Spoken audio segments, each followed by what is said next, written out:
So a lot of people are coming out with their expectations for the Detroit Pistons next season.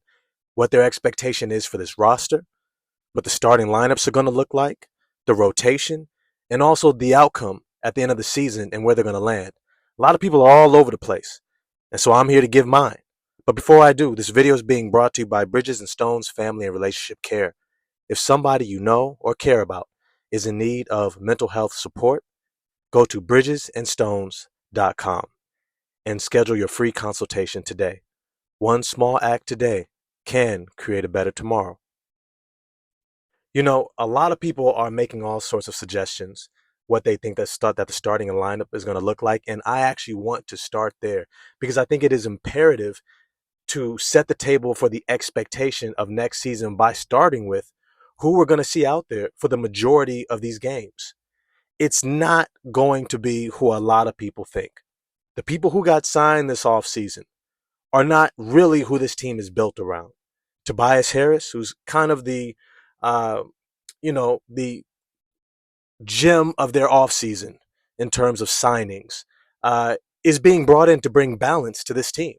He's being brought in to be a supportive piece, someone to be a point of leadership, someone to be relied upon, consistent, who can shoot, create a little bit, and make sure everyone is in the right spots. He's not here to turn everything around. And I've said this before, the people who are going to turn everything around for this team and this organization have already been on this roster. And that leads me to what this starting lineup is going to look like. The starting point guard position is Cade Cunningham. I know for some it's a shocker. They're like, whoa, Cade, really? I thought IVEY. No, stop it. Cade has been a point guard his entire life. JADEN IVEY played point guard for one season. He wasn't a point guard at Purdue. I doubt if he was even a point guard in high school. Probably played some guard, probably got a whole lot of minutes. But that was not who he was.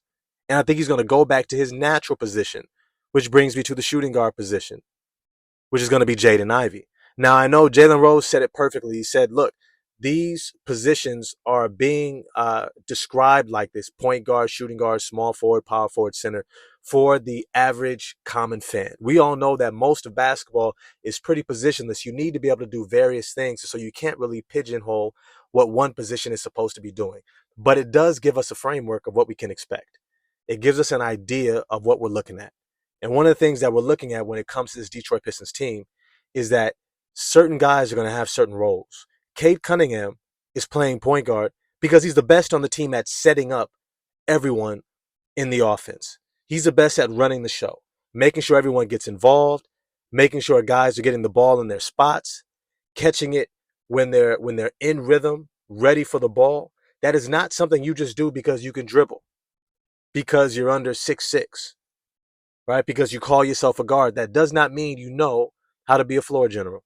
And Cade Cunningham is pretty much the only floor general on this team. And so he's going to be the starting point guard. And JADEN IVEY, the support. Now, the beautiful thing about it is I think it's actually going to be a really good pairing. JADEN IVEY hopefully is going to buy into being the point of attack defender, taking on the best primary guard. And he's going to be playing off of Cade Cunningham, which means that he's going to be moving off the ball more. And he's going to have a simplified offensive package. He's going to be catching and shooting, catching on the move and making quick decisions, DHOs, dribble handoffs, looking to get downhill to the rim, then looking to kick to the opposite wing, corner, or dump off to Jalen Duren. It's going to be real simple. And I think that's going to improve his efficiency and allow him to average somewhere between 18 and 22 points a game, but most importantly, on good efficiency and consistent defense. At small forward, I've got Ausar Thompson. Now, I know a lot of people talk about Simone Fontecchio. I keep telling y'all, defense wins games and championships. Everybody gets all enamored with this whole, the Detroit Pistons need to improve their three-point efficiency, which is true. But you know what also improves a three-point efficiency is also the ability to get turnovers and get the defense in rotation and in transition and mismatches that creates opportunities to get wide open threes. You need defense. And when you have an all-world defender, Ausar Thompson showed us at the beginning of last season, his rookie year, that he potentially is one of the best defenders in the NBA. You don't put him on the bench. You allow him to go out there and be disruptive. You allow him to go out there and get stops. You allow him to go out there and be amazing in transition, which is going to be the focal point of where he's going to contribute on the offensive end. Not just shutting the other team's best wing offensive player, shutting them down, Jason Tatum, Jalen Brown, the Kevin Durant's, right? The DeMar DeRozan's, the different guys that they're going to have to see night in and night out. But he's also going to be the first one to get out in transition, using that elite athleticism to get easy looks at the rim. And with Jaden Ivey and Asar Thompson flying down those wings, Cade Cunningham is going to be looking to get that ball out of his hands as soon as he gets it, or Jalen Duren as well. They're going to look to get rebounds, push it up the court, and go. Because with those types of all-world athletes, you want to keep the defense on their heels. In fact, when you have a great transition game, it actually bodes well for your defensive game because the team can't necessarily send guys to the rim to try to get offensive rebounds because they know if they get caught with too many guys around the rim and Jalen Duren grabs that board or Cade Cunningham grabs that board, you're going to have two all-world athletes flying down the other end and you're going to give up a wide open layup. And this is how you actually improve your offensive efficiency, by getting easy looks, by getting baskets right around the rim that are efficient, that are easy, and allows you to save energy to continue to play great defense. This also gets guys' confidence going. You want Jaden Ivey to improve his efficiency? Give him a few dunks. Give him a few wide open layups in transition. That's how he's going to be able to get himself going and get into a rhythm rather than being ball dominant. The next position, power forward, I think we all understand who this is going to be. It's going to be Tobias Harris. He's going to be relied upon to get everybody into the right place, making sure they understand game situations. He's going to be the release valve in terms of pressure and stress when they're trying to run offense and things aren't necessarily executing well. You know you can give the ball to him and he knows what to do. He's going to know how much time is on the clock. He's going to shoot the ball efficiency, knocking down shots. He's going to be able to attack closeouts. We're just going to have a whole lot to attack because there's going to be so much attention around the Cade Cunningham, Jalen Duren pick and roll, Asar Thompson and Jaden Ivey getting out in transition, Jaden Ivey and Cade Cunningham getting downhill, right, getting to the rim. He's going to have a whole bunch of wide open looks. And so I think Tobias Harris is going to be a solid stabilizing force for this offense and the defense. Now at center, we all understand who it is. It's Jalen Duren. He's a young man. He was one of the youngest players in his draft class, youngest players in the NBA. It's going to take him time to fully develop. But I think being on the USA select team is going to tap him into what it means to be great.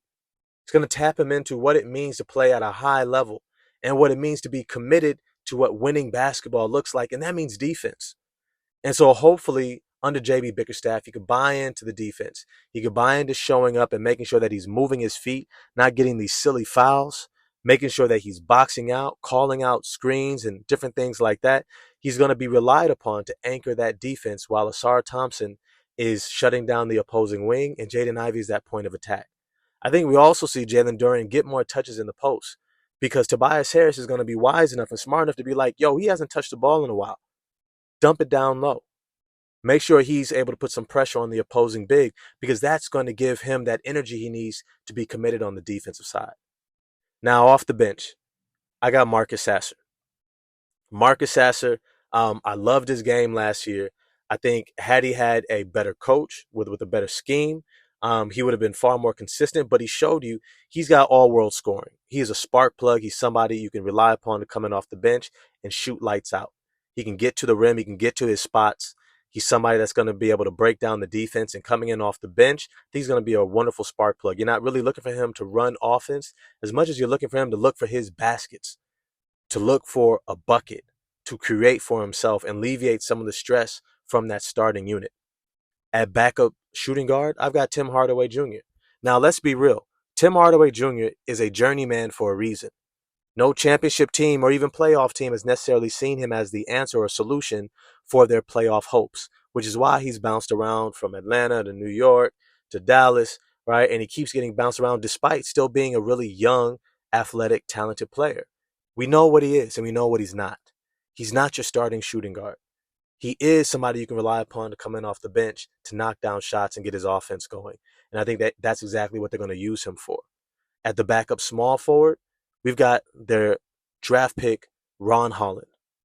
Ron Holland out of the G League Ignite. We all saw what he did during Summer League. We understand that he has the ability to have a high motor, great on the defensive end. He's going to be a dog on defense. He's going to get out in transition, and he's going to get downhill on the offensive side of the ball. That's simply what they need from him, to play to his strengths, alleviate Asar Thompson's responsibilities to shut down the opposing wing, and to come in and use his athleticism to really put pressure on the defense and on the offense.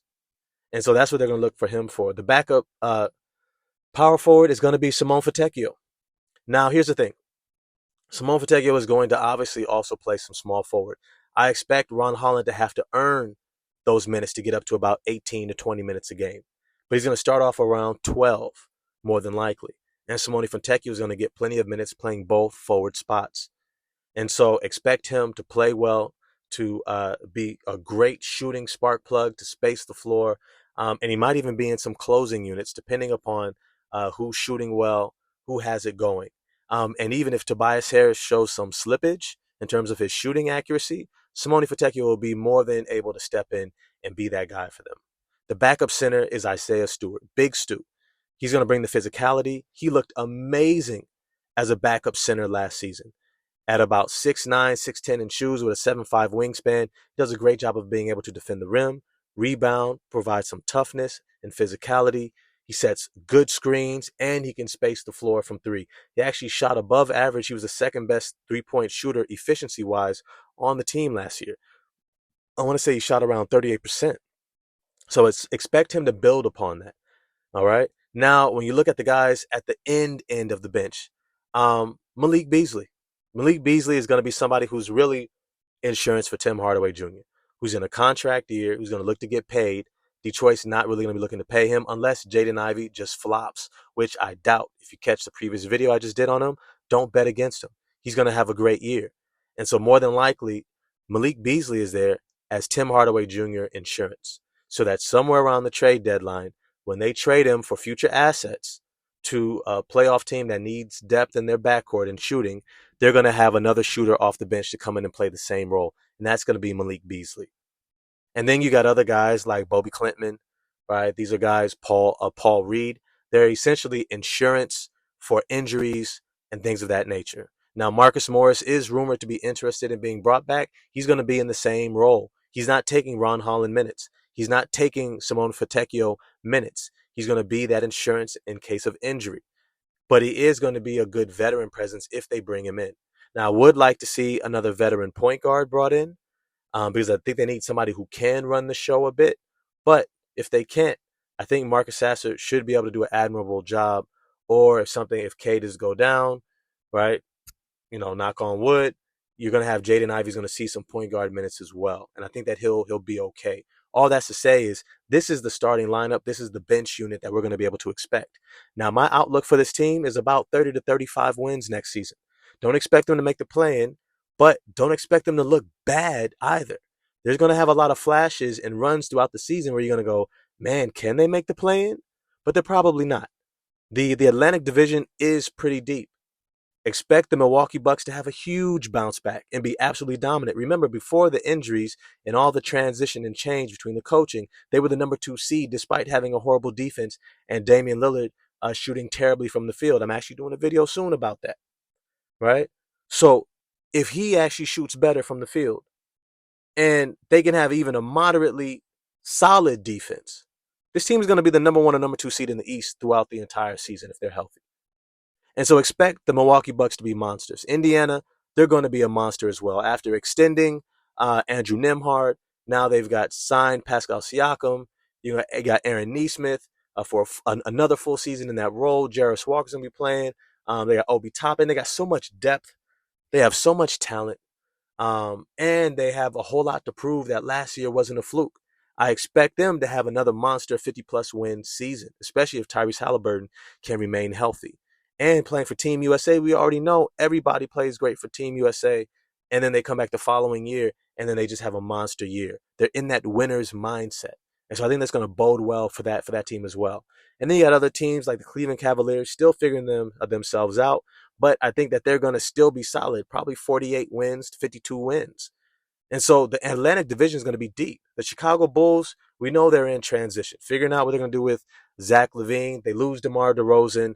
I think Kobe White still has a good year, but they got to figure out that roster, right? They got Matas Buzelis in the draft, re-sign Patrick Williams, still got Nikola Vucevic, Lonzo Ball supposed to be healthy. And then you have Josh Giddey, who's looking really good in the Olympics. I mean, if he could come with that energy next year, he could be a 16.8 assists, 6 rebound, type of a point guard who looks really good out there. So Chicago's going to be competitive as well. So don't expect the Detroit Pistons to have any type of a cakewalk. So this is why I'm saying 30 to 35 wins is pretty solid for them. It's really solid. They're doubling up what they did last season, and they're also able to show that marketed improvement in terms of their identity as a team, what they're able to do, and the growth and development of their players, and the long-term outlook. But as always, I want to know what you all think. What do you think about the starting lineups, the bench unit, and the outlook for next season? If you enjoyed the video or agree, disagree, smash the like button for me, hit subscribe and the bell for notifications, and definitely, share the video in your group chats. All right. And then get at me in the comment section because I'm going to respond to your comments. I'll holler at y'all later. Peace.